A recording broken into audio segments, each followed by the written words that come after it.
கிறிஸ்துவில் பிரியமானவர்களே, ஏசாயாவின் புத்தகம் 44ஆம் அதிகாரம் 21ஆம் வசனத்தை வாசிக்கின்ற பொழுது, யாக்கோபே, இஸ்ரவேலே, இவற்றை நீ நினைவில் வைத்துக்கொள். நீ என் ஊழியக்காரனாய் இருக்கிறாய். நான் உன்னை உருவாக்கினேன். நீதான் என் அடியான். இஸ்ரவேலே, நான் உன்னை மறக்கவே மாட்டேன் என்று சொல்லி ஆண்டவர் தெளிவாய் தம்முடைய ஜனத்திற்கு அவர் வெளிப்படுத்துகிற ஒரு ஆசீர்வாதமான வார்த்தைங்க. யாக்கோபை அழைத்து ஆண்டவர் பேசுகிறார். இஸ்ரவேலாய் அந்த யாக்கோபை மாற்றி ஆண்டவர் சொல்லுகிறார், இஸ்ரவேலே, நீ என் தாசனாய் இருக்கிறாய், என் அடியானாய் இருக்கிறாய். எப்படி நான் உன்னை மறக்க முடியும் ஐயா? உன்னை மறக்கவே மாட்டேன், உன்னை கைவிட மாட்டேன் என்றெல்லாம் சொல்லி ஆண்டவர் பாருங்க யாக்கோபின் மீது வைத்திருந்த அன்பை வெளிப்படுத்துகிறாருங்க. இது எப்படி பெரிய விசேஷத்தை கிருபை அப்படின்னா, நாமும் இஸ்ரவேலின் சந்ததிகளாய் இருக்கிறபடினால கர்த்தர் இந்த வார்த்தை நமக்கும் தந்திருக்கிறார். நன்றாய் புரிந்து கொள்ளுங்கள்.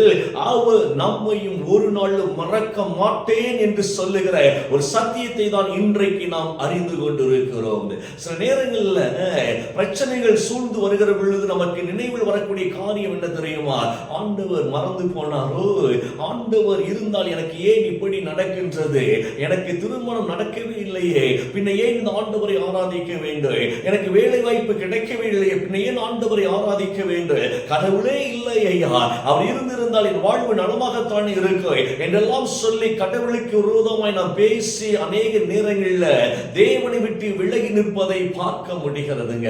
சாத்தான் தந்திரமாய் சொல்லுவான், ஆண்டவர் உண்மையிலே இருந்திருந்தால் உனக்கெல்லாம் இப்படி நடக்குமா அப்படின்னு சொல்லி பல விதத்துல பல ஜனத்தின் வழியாகவே நம்மோடு கூட பிசாசு பேசுகிற அந்த அனுபவம் இருக்கு பாருங்களேன். அதற்கு நம்ம செவி கொடுத்து விடக்கூடாதுங்க. சாத்தானின் தந்திரம் தேவ திட்டத்தை நம்மை விட்டு பிடுங்கி போடுவதிலே அக்கறை உள்ளதாய் இருக்கும். சோ ஒன்னை புரிந்து கொள்ளுங்க, தேவன் என்னை ஒரு நாளும் மறக்க மாட்டார் என்கின்ற சத்தியத்தை நீங்கள் நினைவில் வைத்துக் கொள்ள வேண்டும். யாரையும் அவர் மறக்கிறவர் இல்லைங்க. அவர் நம்மை நோக்கி எப்பொழுதும் பார்த்து கொண்டிருக்கிறவராக இருக்கிறார். நம் மீது அக்கறை உள்ள ஆண்டவர் ரொம்ப அழகாய் சொல்லுகிறார் பாருங்க, நான் உன்னை ஒரு நாளும் மறக்க மாட்டேன். கவலைப்படாதீங்க. எத்தனை சோர்வுகள் வந்தாலும் தைரியமா இருங்க. ஒரே ஒரு நம்பிக்கை தாங்க நமக்கு, என் தேவனாகிய கர்த்தர் என்னை ஒரு நாளும் மறக்க மாட்டார். பாருங்க, யோசேப்பின் வாழ்க்கையில ஒரு காரியம் நடக்கின்றது நாம் பார்க்க முடிகிறதுங்க. யோசேப்பினுடைய வாழ்நாட்கள்ல யோசேப்பு சிறைச்சாலையினுடைய ஒரு அனுபவத்துக்குள் இருக்கின்ற பொழுது, சிறைச்சாலைக்குள் இருக்கின்ற இன்னொரு கைதி யார் அப்படின்னா, ராஜாவினுடைய பான பாத்திரக்காரரின் அவர்களுடைய தலைவன். பாருங்களேன், மது பருமாறுவார்கள் பார்த்தீங்களா ராஜாவுக்கு, அவரின் தலைவனும் அங்கே அடைக்கப்பட்டு இருக்கிறார். அந்த தலைவனுக்கு யோசேப்பின் வழியாக தலைவனுக்கு வரக்கூடிய அந்த சொப்பனத்தை அவர் விளக்கி காண்பிக்கிறார். அதுக்கு அர்த்தம் கொடுக்கிறார். நீ உயர்த்தப்பட போகிறாய், மீண்டும் பதவியில் அமர போகிறாய் என்றெல்லாம் சொல்லி அந்த யோசேப்பு அந்த மனுஷனுக்கு சொல்றாருங்க, உனக்கு விடுதலை வரப்போகிறதையா, தேவன் காண்பிக்கின்ற தரிசனத்தினுடைய அந்த அடையாளம் இதுதான், அதனுடைய அர்த்தம் இதுதான் என்று சொல்லி அவர் வெளிப்படுத்தி விட்டு யோசேப்பு சொல்லுகிறார், நீ புறப்பட போற, நீ உண்மையிலே ராஜாவின் பக்கத்தில் மீண்டும் அமர போற. ராஜாவின் பக்கத்தில் போன உடனே என்ன கொஞ்சம் நீ நினைச்சு பார்த்துக்கோ, என்னை நினைத்து நீ சொல்லு. யோசேப்பு என்கின்ற ஒரு மனுஷன் இருக்கிறார், அவன் தேவனுக்கு பயந்தவன், அவன் எல்லாவற்றிலும் ஞானம் உள்ளவனா இருக்கிறார், அவன் தான் சொப்பனத்தை விளக்கி காண்பித்தான் என்று நீ ராஜாவிடத்தில் சொல்லி எப்படியாவது நீ வெளியே கொண்டு வாயே என்ற அந்த வார்த்தையை யோசேப்பு பயன்படுத்துவதை பார்க்க முடிகிறது. எனக்கு அருமையான தேவ பிள்ளைகளே, வேதம் ரொம்ப அழகாய் சொல்லுகிறது. தொடக்க நூலின் புத்தகம் ஆதியாகமம் 40ஆம் அதிகாரத்துல 23ஆம் வசனத்தை வாசித்து பார்த்தீங்க வைத்துக் கொள்ளுங்களேன். ஆனால் மது பரிமாறுவோரின் தலைவன் யோசேப்பை பற்றிய நினைவே இல்லாமல் மறந்து போனான் என்று சொல்லப்படுகிறது. நினைவே இல்லாமல் மறந்துட்டான். யாரால் வெளியே கொண்டு வரப்பட்டானோ அந்த பாருங்களேன், அந்த மனுஷரை மறந்துச்சாங்க. யோசேப்பை மறந்துச்சா, சுத்தமாகவே நினைவில் வைக்காதபடிக்கு ராஜாவிடத்துல போன உடனே யோசேப்பை குறித்து எந்த சிந்தையும் இல்லை. ஒருவேளை உங்கள் வழியாக நன்மை பெற்றவர்கள் உங்களை மறந்து இருக்கலாம். நீங்க நினைக்கலாம், அவங்க நம்மளை நினைவில் வைத்திருப்பாங்கயா, நிச்சயமா ஒரு நாள் அவர்கள் நமக்கு நன்மை செய்வார்கள் என்றெல்லாம் நீங்கள் நினைத்துக் கொண்டிருக்கலாம். ஆனா உங்க சாப்டரை அவங்க மைண்ட இல்லாதபடிக்கு உங்களை மறந்து இருக்கலாம். நான் நிறைய வாழ்க்கையில் நடந்திருக்கு இந்த மாதிரி விஷயங்கள் எல்லாம். ஜனங்கள் மறக்கிறவர்கள், காரியத்திற்காக பழகக்கூடிய ஒரு கூட்டம் இருக்கிறது. காரியம் முடிந்த உடனேயே மறக்கிறவர்களாய் மாறி போவார்கள். உடனே நம்ம என்ன நினைப்போம்? இவங்களாம் நன்றி கிட்டவங்கயா, மறந்து போனார்கள். எனக்கு அருமையான தேவ பிள்ளைகளே, மனித சாயல் மறதியின் சாயலா இருக்கிறது. நிச்சயமாகவே மனிதர்கள் செய்த நன்மைகளை மறக்கிறவர்களாய்த்தான் காணப்படுகிறார்கள்.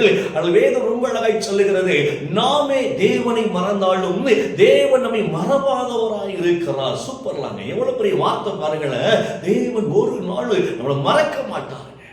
மனுஷனை நம்பி ஏமாந்து இருக்கலாம், கவலைப்படாதீங்க.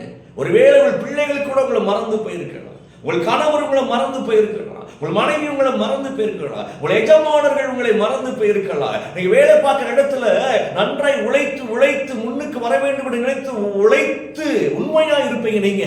ஆனா உங்கள் நிர்வாகம் உங்களை மறந்து இருக்கலாங்க. ஆனா கவலைப்படாதீங்க, யார் மறந்தாலும் தேவன் உங்களை மறவாதவராய் இருக்கிறார். யோசேப்பை பானபாத்திரக்காரன் மறந்தாலும் கர்த்தர் மறக்கலைங்க.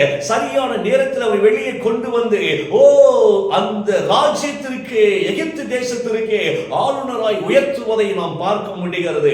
தேவன் மறவாமல் அற்புதங்களை செய்கிறவராய் இருக்கிறார். யார் மறந்தாலும் என் ஆண்டவரை மறக்க மாட்டார் என்கின்ற ஒரு நம்பிக்கை நிச்சயமாய் உங்களுக்கு தேவையாய் இருக்கிறது.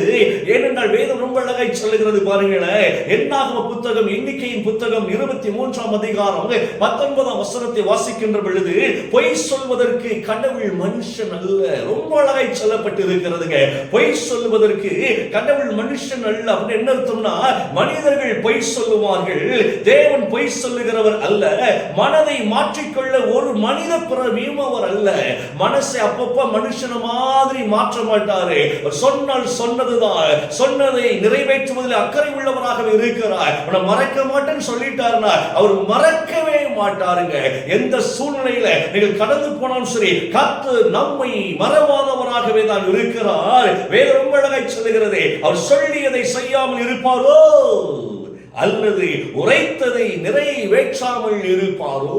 எனக்கு அருமையான தேவ பிள்ளைகளே, கர்த்தர் நம்மை மறவாதவராய் இருக்கிறபடினால நீங்கள் அவரை நினைவில் வைத்துக் கொண்டே இருங்கள். உங்களை மறந்த மனிதர்களை நீங்கள் நினைக்கவே வேண்டாங்க. நினைச்சு நினைச்சு சோர்ந்து போயிடாதீங்க. எவ்வளவு நன்றாய் அவங்களுக்கு நன்மை செய்தோமே, அவங்களுக்கு இப்படியெல்லாம் செஞ்சோமே, அவங்க கூடயே கடந்தோமே, இன்னைக்கு மறந்துட்டாங்களே, நீங்க அதெல்லாம் யோசிக்காதீங்க. மனிதர்கள் மறந்ததை நீங்கள் மறந்து விடுங்கள். உங்களை மறவாத ஒருவர் இருக்கிறார், அவரை நினைவில் வைத்துக் கொள்ளுங்கள். தைரியமா ஒரே ஒரு வார்த்தை சொல்றாங்க, நிச்சயமாகவே உங்களை மறவாத தேவன் இருக்கிறார். பாருங்களேன், எந்த இடத்தில் நீங்கள் உயர்த்தப்பட வேண்டுமோ அந்த உயர்வுகளை உங்களை கொண்டு வந்து நிறுத்துவதை யாராலும் தடுக்க முடியாதுங்க. யாரும் தடுக்க மாட்டார். ரொம்ப தைரியமா நீங்க இருங்க. தேவன் நாம மகிமைக்காக நாம் உண்டாக்கப்பட்டு இருக்கிறோம். கர்த்தர் நமக்கு செய்யக்கூடிய நன்மையான காரியங்கள் எந்த மனுஷராலும் தடை செய்ய முடியாது. சோ நீங்க கவலைப்படாம நீங்க சொல்லுங்க, என் பிள்ளைகளின் திருமணத்தை என் தேவன் நடத்தி தருகிறவராக இருக்கிறார். என் பிள்ளைக்கு நல்ல வேலை வாய்ப்பை கர்த்தர் உண்டு பண்ணுகிறவராக இருக்கிறார். என் கையின் பிரயாசங்களை கர்த்தர் ஆசீர்வதிக்கிறவராக இருக்கிறார். என் பிள்ளைகளை கண்டு மகிழ்ந்திருப்பே.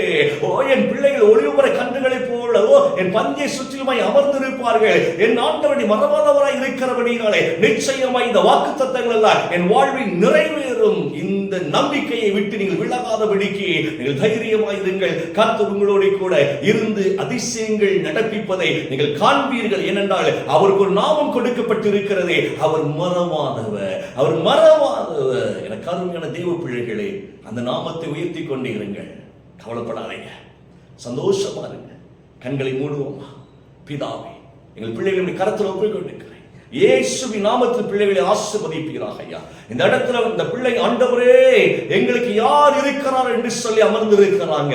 நீர் இருக்கிறவராக இருக்கிறவர்களோ, என் பிள்ளைகளை ஒரு நாள் மறக்க மாட்டேன்னு சொன்னீங்களா, நீர் மறவாமல் இருக்கிறவர்கள் நன்றி செலுத்துகிறாய். உடைய பார்வையில் பிள்ளைகளை உயர்த்துவீராக, ஆசீர்வதிப்பீராக. எல்லா தடைகளும் விலகட்டும். இயேசுவின் நாமத்தினாலே பிள்ளைகளை ஆசீர்வதிக்கிறேன் நல்ல பிதாவே. ஆமென், ஆமென். எனக்கு அருமையானவர்களே, தைரியமாயிருங்கள். ஆண்டவர் உங்களோடு இருந்து எல்லாவற்றிலும் நன்மை செய்வார். God bless you. ஆண்டவர் உங்களை ஆசீர்வதிப்பாராக. ஆமென்.